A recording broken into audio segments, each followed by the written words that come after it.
I love science and I want science to be the way that it could be. We have to work on the scientific system. This is the root of the problem.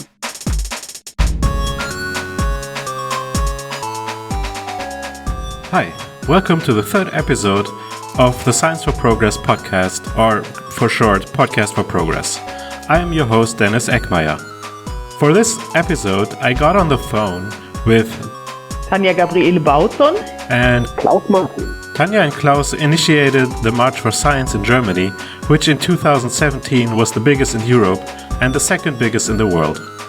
Stay tuned to learn why and how they did it, what they think is the root of the problem with growing anti-science sentiments, and what the people in Germany can expect of the March for Science this year, which will take place on Saturday, April 14th. So why don't you go ahead and just introduce yourself?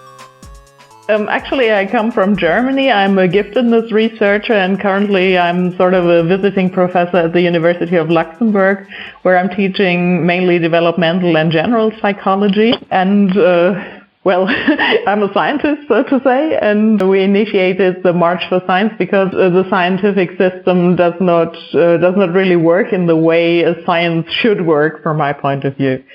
There are several issues which we have, and so that was actually the rationale why I wanted to do something about this. Because I love science and I want science to be the way that it could be. I am from Germany as well, and I am a director and a composer. So I'm not a scientist like many people in the March for Science movement. I am let's say a normal citizen who is very concerned about what's going on. So I thought it's a good idea to do something about it. When the whole Science March idea came up, and in Washington they started to talk about it, how did you experience these early days, and what made you think, oh yeah, I should totally now join the Science March and actually organize it in Germany? Basically, we wanted to do something about it after the Trump election, which was sort of the warning shot which we noticed. And I followed the March for Science in Washington, D.C. on Twitter, and one day they wrote, so we're starting the march here all across the U.S. What about Europe? Where is Science March UK? Where Science March France or Science March Germany? And Klaus and I talked about this over breakfast, and then we registered the Twitter account, and our first tweet was, here we are. And so we got it started. No, this is fantastic. So, Klaus, you were just introduced to it over breakfast? Well, we were doing it together. I was not so surprised from Tanja. Yes, we had discussed quite a while before that date, because there was the election of Mr. Trump. It was in November, and we started the whole thing in January. It was, I think, the crucial moment for us when we got the feeling now it's serious. Was the inauguration and the inauguration speech of Mr. Trump, who made very clear that what everybody thought before his election, everybody thought, oh well, once he's president, he will come to senses, he will act more presidential. But in this speech, it was very, very clear that he has no intention to do so, but he will do exactly what he promised before, what usually any politician should do. And so we were quite shocked, and so we were a little bit prepared through discussions these 2 months before. Okay. Even before you knew there would be a science march, you were already up in arms against anti-science from Trump. Not only about Mr. Trump. I think it's a worldwide tendency we saw in the beginning of 2017 that the truth is not an absolute value anymore, but something which is a little bit relative, and everybody can try to form in a way it's useful for oneself. And this is something which I personally think is very dangerous, not only for science, but for democracy and for the society, the free society we're living in. So I was, and I still am, very concerned. I couldn't agree more. So, Tanja, what would you think was, especially for Germany, that made you think, oh, we really need to do something about this? What's happening in Germany that is anti-science that you're concerned about? Basically, we tried to transfer the idea and identified the freedom as a problem in science, or the lack thereof, because science is an institution which is able to produce facts, which we know are eternal facts cast in stone, but rather like a preliminary knowledge, but a knowledge which we attain through through the best methods possible in the ideal case. However, the science system which we have nowadays does not allow us to pursue the truth as freely as it should be, because freedom is a prerequisite for pursuing the truth. And in Germany, we perceive many different issues which limit science's pursuit of truth. We have the conditions of the science system. For instance, young researchers, if you have a PhD and you have your position for like 3 or 4 years, you have to publish your 3 papers, and during this time, it's pretty obvious that you're not free to do whatever research you want to pursue. Also, it's problematic that you need to produce the results, and as we know, science is not predictable. You cannot say, I want these results by this and that date.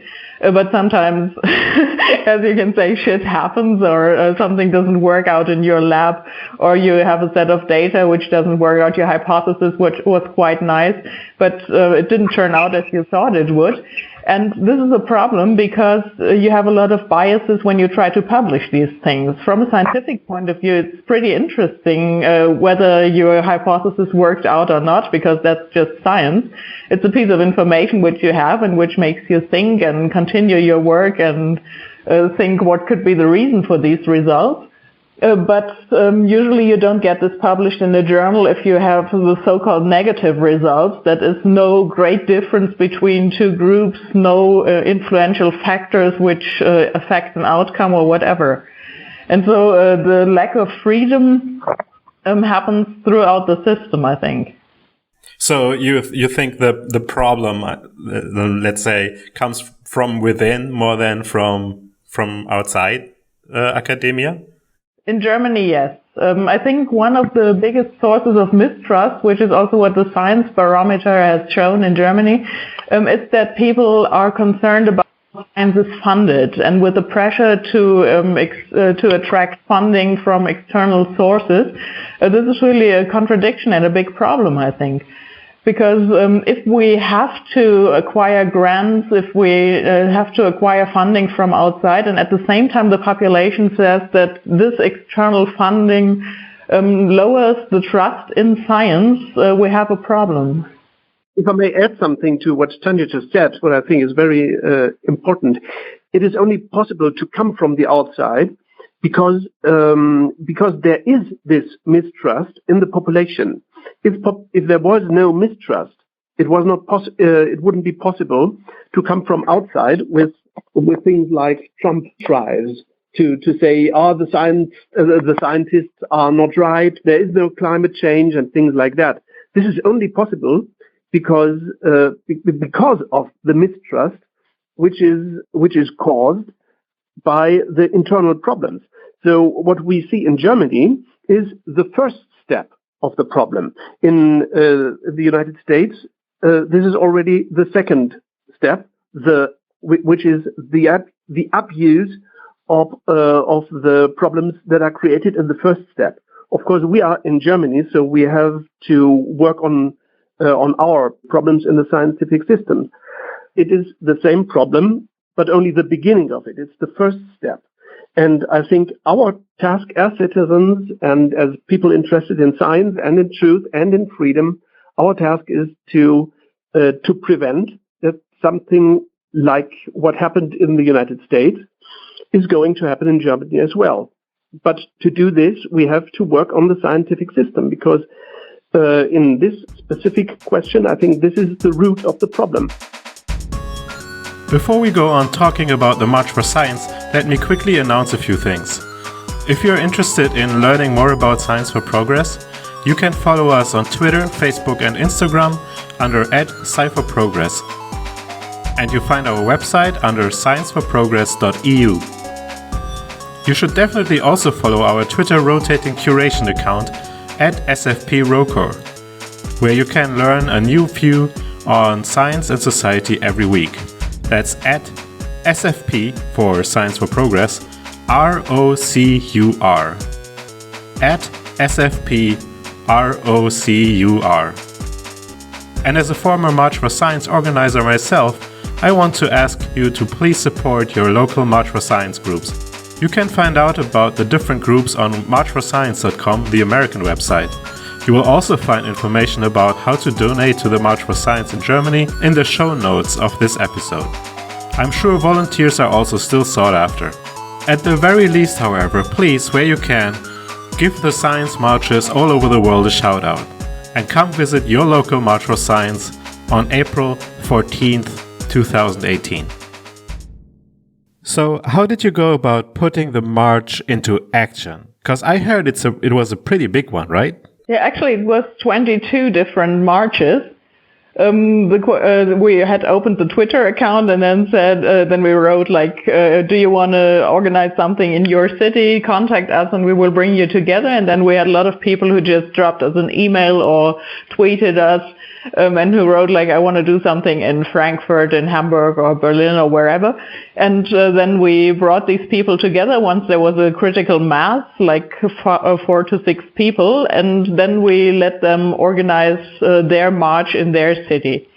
So what we did was basically to initiate the thing and to coordinate this afterwards, so that the groups got together and finally work on the list of supporters, on the funding and all these other things that followed.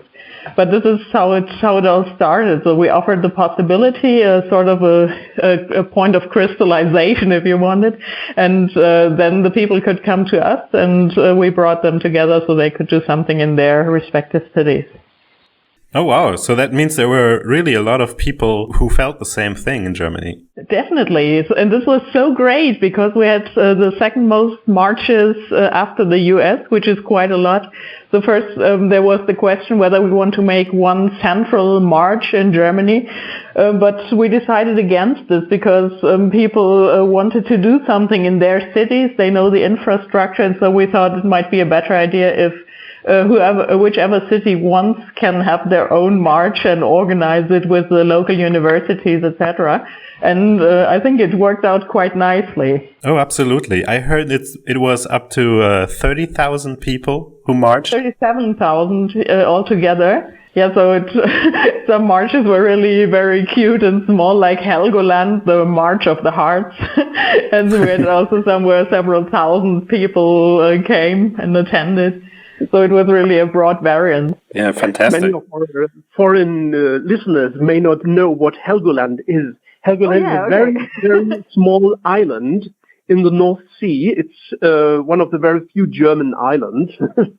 And there we had, I think, 50 participants. The island, I guess, is inhabited by perhaps 100 persons. So this was very a very big part of the population who took part in the March for Science. So percentually speaking, likely the biggest success worldwide. In percentage, yes, definitely. I also like the regionality, because I think part of the problem of the population having a wrong idea of what science is and who we are and what we do is that we don't communicate enough. And having a lot of local events, I think, brings the march to the people rather than hoping that they will all come to, I don't know, Berlin or another big city in Germany, right? So this was our idea too, because as I said, the people know the infrastructure. We had several universities which joined the movement and which were happy to support the teams as well. And this was really a good thing, because like this we also got quite some attention, because in very many cities people noticed that something is happening. Yeah, exactly. So were there any other things happening around the March for Science on that day? Or did you just have the march and the rally and then that's it? I think in 2017 it was mainly the rallies. That was the main point. You must have in mind that we had very few time to organize the whole thing. We started at the end of January, and the date was April 22nd. From the very beginning, with absolutely nothing, there was only 3 months time. So there was not very much time to organize more, let's say, complicated things. This year it will be very different. This year we will have different formats of showing our attention and of including a public audience. But in 2017 it was mainly the rally. What activities have you planned this year? Okay, for this year, we will also have the rallies, of course. I think for the moment, it's 10 cities.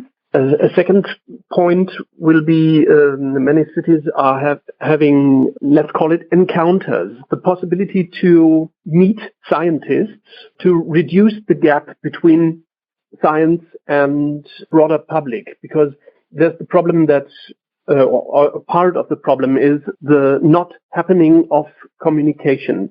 So scientists are talking about normal people, and normal people are talking about the scientists, but they don't really know each other.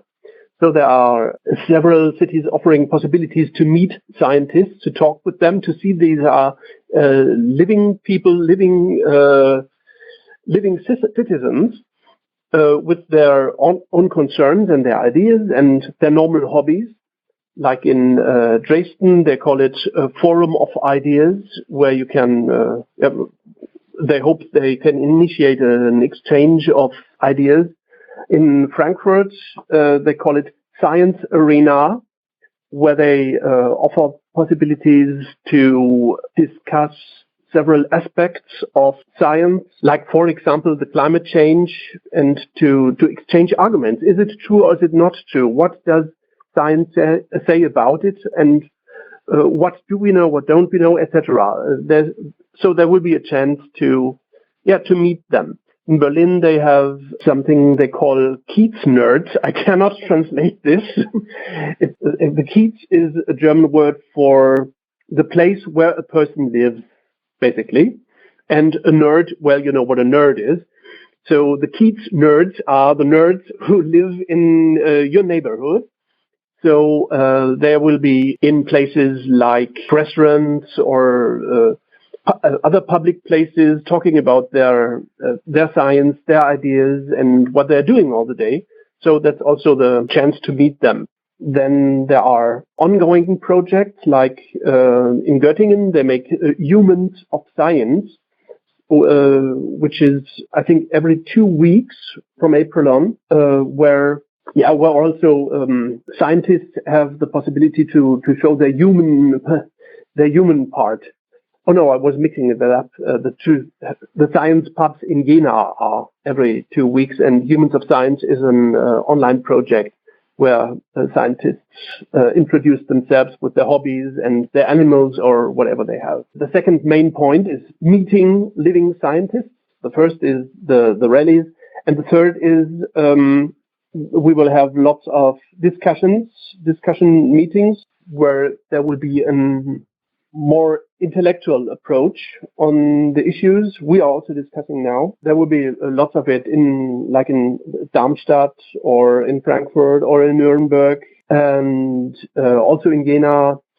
All these discussions are with very prominent speakers on the panel, and the possibility of the public, the audience, to participate in the discussions. We will be trying to bring the discussion into the society. So one thing I would like to add is that some existing projects also transfer into the March for Science, especially teaching science to kids, for instance, like these ScienceCom projects where scientists talk to children and have them experiment in their labs or outside. And these projects are also transferred to the March for Science. This has already happened in some places last year, but this year it's going to be more systematical that also the kids are included, because we think that education, and especially science education and knowing about the scientific method or other methods, like when you not only include the natural sciences, that this is very crucial for an acceptance of science in the population in general. Yeah, absolutely. So, Tanja, you got an award even for the March for Science. Is that right? Yes, that's true. You want to share something about it? Yeah. You don't have to if you're too humble. Well, I received this award from the German university. I don't even know the translation. It's like the German University Professors and Lecturers Association, Deutscher Hochschulverband. And they have this award which they give to people who have been involved publicly and have sort of shown the general public that scientists are good guys, like they have done something for the positive image of scientists in public. And this is why I was offered this award, because they thought that with the March for Science, we really opened up a discourse and showed the importance of science and also the willingness of scientists to get into the discussion with the general public. Oh, and was that simply an honorary thing, or did you get some funding for the Science March? Yes, the money is related to the person, but I'm thinking about investing it into research projects which directly concern the conditions of the scientific system. So to really grab the problem by the root. That sounds like money well spent. I hope so. Is there anything that you want to add right now that you wanted to say but you didn't get around to? Definitely. So what I would like to say is a big thanks to all the local organizing teams who are doing such a great job, and it's such a pleasure to work with them. So we're really happy that after we brought them together, the work really got going in such an autonomous way, and so it's really, really great to see what becomes out of this initial small Twitter account. We're very happy about this and really hope that many people will join in 2018 as well. I'm sure they won't regret it. I'm pretty sure they won't, and I wish you good luck with this. Klaus, do you have another thing to say? Well, since I am the one who is concerned with money and financing, I would like to ask our listeners to donate. We are only funded by donations. All this stuff we were talking about is, well, quite expensive. We are all working without payment, but nevertheless, there are costs to be covered. And, one of the things we are doing is to collect money, because these things are not for free. If you are organizing a rally, or you need speakers, you need a truck to transport things, etc. And we need rooms, posters, flyers. So consider donating. The website marchforscience.de. There you have Spenden, and also a nice. You can get all your apparel and beautiful pullovers to look really, really good on the day of the March for Science. Thank you very much, Tanja and Klaus, for taking the time to talk to us. I thought this conversation was quite fun. Yes, definitely. Same here. Thank you very much. Thank you. I wish everybody involved in the March for Science best of luck for April 14th. And I hope we could motivate everybody to join the march as a visitor or even a volunteer. Or maybe you would even like to donate. I put the donation information into the show notes of this episode, as well as, of course, a link to the Science March website. And one more thing. Science for Progress is a follow-up project to the March for Science in Portugal, and we share the same values and goals.